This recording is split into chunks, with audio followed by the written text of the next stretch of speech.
1998 നവംബറിൽ ഫ്ലോറിഡയിലെ ജാക്സൺ വില്ലയിൽ ശാന്തമായ ഒരു പ്രദേശത്ത് 2 കുട്ടികൾ കളിക്കാൻ പോയി. ഒരാൾ 14 വയസ്സുള്ള ജോഷുവ ഫിലിപ്സും മറ്റൊരാൾ 8 വയസ്സുള്ള മാഡലിൻ ക്ലിഫ്റ്റോണുമായിരുന്നു. ബേസ്ബോൾ കളിയിൽ ആരംഭിച്ച് മണിക്കൂറുകൾക്കുള്ളിൽ ഇത് രാജ്യം മുഴുവൻ ഞെട്ടിക്കുന്ന ഒരു ദുരന്തമായി മാറുമെന്ന് ആരും അറിഞ്ഞില്ല. ഒരു 14 വയസ്സുകാരൻ ഇത്രയും ഇരുണ്ട രഹസ്യം സ്വന്തം കട്ടിലിനടിയിൽ ദിവസങ്ങളോളം ഒളിപ്പിച്ചു വയ്ക്കുമെന്ന് ആരും സങ്കല്പിച്ചു പോലുമില്ല. 1998 നവംബർ 3 ഫിലിപ്പിൻ്റെ അയൽവാസിയായ മാഡലിൻ എന്ന 8 വയസ്സുകാരി അവനെ ബേസ്ബോൾ കളിക്കാനായി വിളിച്ചു. മാതാപിതാക്കൾ വീട്ടിലില്ലാത്ത സമയത്ത് ഫ്രണ്ട്സുമായി കളിക്കാൻ അനുവാദമില്ലാഞ്ഞിട്ടും ഫിലിപ്സ് അതിന് സമ്മതിച്ചു.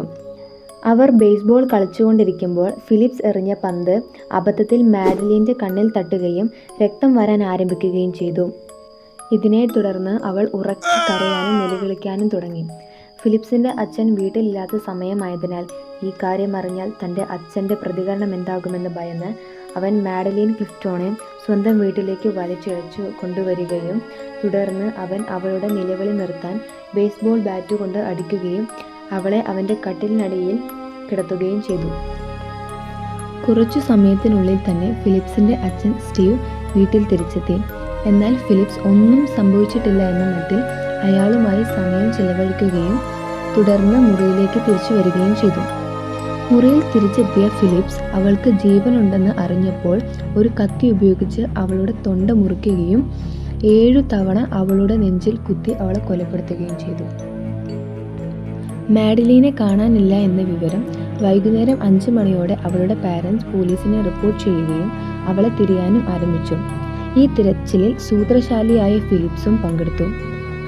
1998 നവംബർ 10 മെലിസ തൻ്റെ മകൻ്റെ മുറിയിൽ കയറിയപ്പോൾ തറയിൽ ഒരു നനഞ്ഞ പാട് കണ്ടു.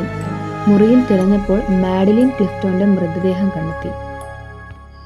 ഇക്കാര്യം പെട്ടെന്ന് തന്നെ മെലിസ പോലീസിനെ റിപ്പോർട്ട് ചെയ്യുകയും അന്നു തന്നെ സ്കൂളിൽ വെച്ച് ഫിലിപ്സിനെ അറസ്റ്റ് ചെയ്യുകയും ചെയ്തു. ഈ അറസ്റ്റിനെ തുടർന്ന് മണിക്കൂറുകൾക്കുള്ളിൽ തന്നെ താൻ തന്നെയാണ് ഈ കൊലപാതകം ചെയ്തതെന്ന് ഫിലിപ്സ് സമ്മതിക്കുകയും ചെയ്തു. 1999 ജൂലൈ 6 വിചാരണ ആരംഭിച്ച് 2 ദിവസം മാത്രമേ ഈ കേസ് നീണ്ടുനിന്നുള്ളൂ. ഫിലിപ്സിനെ ഫസ്റ്റ് ഡിഗ്രി കൊലപാതകത്തിന് ശിക്ഷിക്കാൻ ജൂറി അംഗങ്ങൾ തീരുമാനിക്കുകയും പരോൾ സാധ്യമല്ലാത്ത ജീവപര്യന്തം ശിക്ഷിക്കപ്പെടുകയും ചെയ്തു. ഫിലിപ്സിന് 16 വയസ്സിന് താഴെയുള്ളതിനാൽ മാത്രം വധശിക്ഷ ലഭിച്ചില്ല. ജോഷുവ ഫിലിപ്സ് ഈ കൊലപാതകം ചെയ്തപ്പോൾ അവന് 14 വയസ്സ് മാത്രമേ